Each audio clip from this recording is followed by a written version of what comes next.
Before I get started, I just kind of want to get a feel of the room, so can I have you raise your hand if you've ever owned a household pet before? Alright, keep that hand raised if you got that pet from a humane society, shelter, or rescue of some sort. And then keep your hand raised again if you think you know what animal-assisted therapy is. Okay, that's kind of what I expected. Okay, so my name is Nicole, and I did my analytic report on animal-assisted therapy at humane societies. So my background and rhetorical situation, I said that I was a kennel assistant at Northwoods Humane Society, which is kind of by my hometown. And I was writing it to the director to kind of propose a program to initiate animal-assisted training at our humane society. So we were faced with falling adoption rates and a nonprofit budget, so kind of a way to fix both of these things.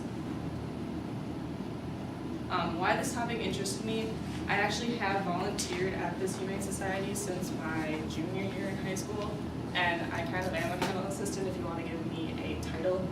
Across the bottom, I don't know why the one on the left is missing right now, but those are some of the animals that I have worked with at this shelter. I'm also an animal science major here at the U and thinking about going into small animal pharmacy, and I also just have an all-around love for animals.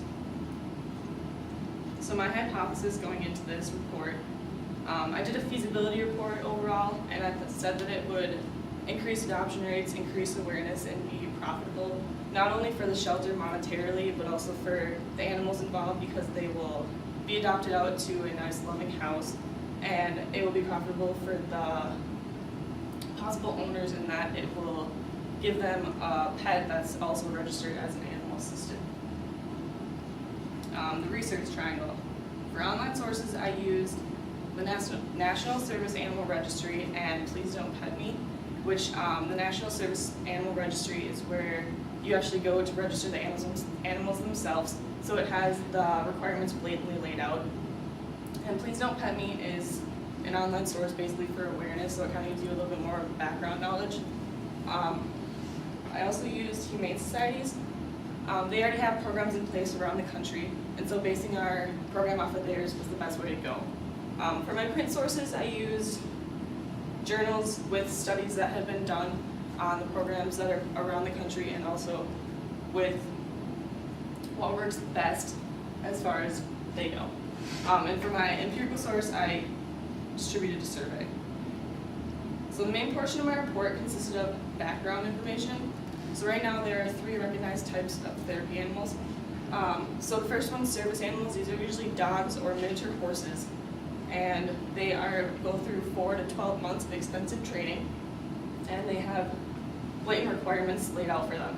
So these are the people, or the animals that will help people with really severe disabilities such as blindness. They call them guide animals.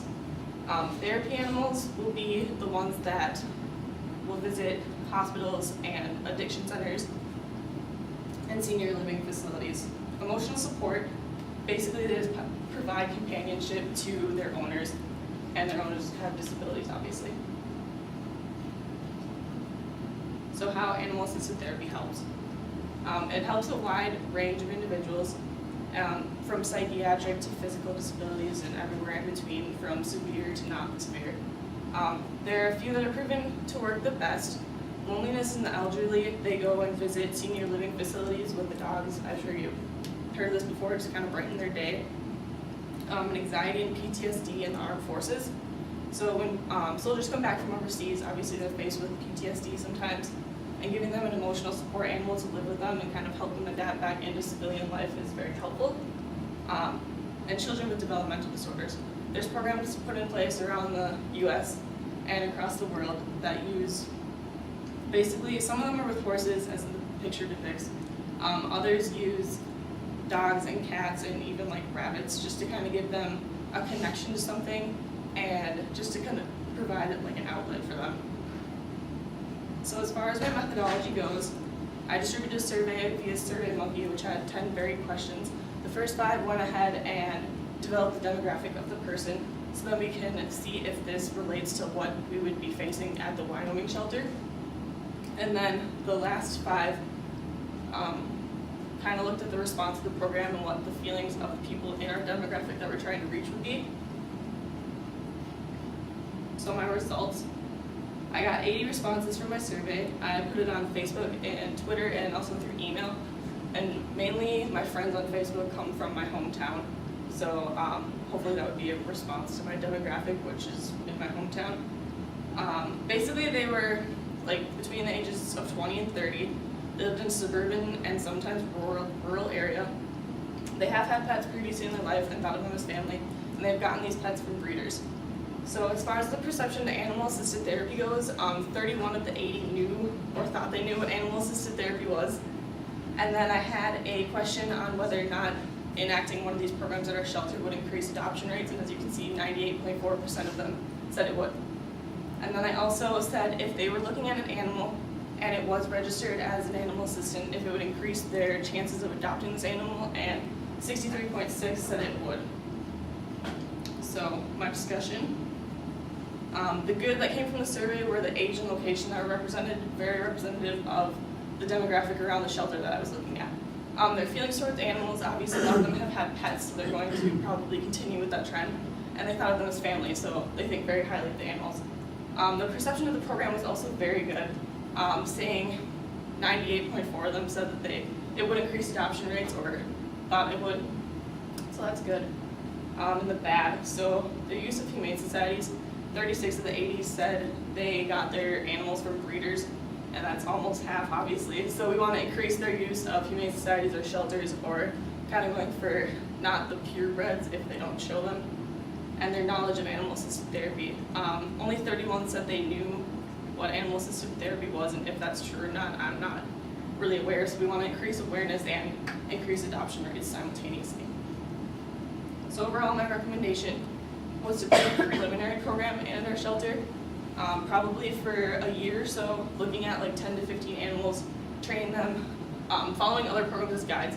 So we would train them as therapy animals, and we would also partner with senior living facilities in the area and kind of go out and use them as our preliminary program, I guess. So,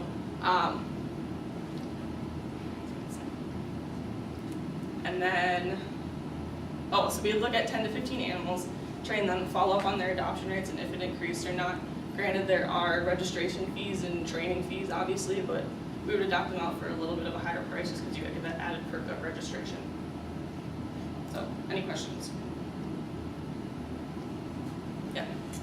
This is Alyssa. Are emotional support animals registered then for like to help people with specific disabilities, or is it kind of like I don't know. Not specifically, no. They're not really trained either, but there is registration and there are registration fees. I think it's like $72 to register them.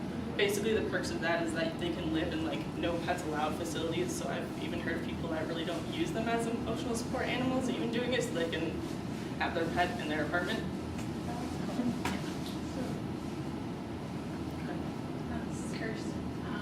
Is there a difference between what animals is like being like service animals compared to being just emotional support?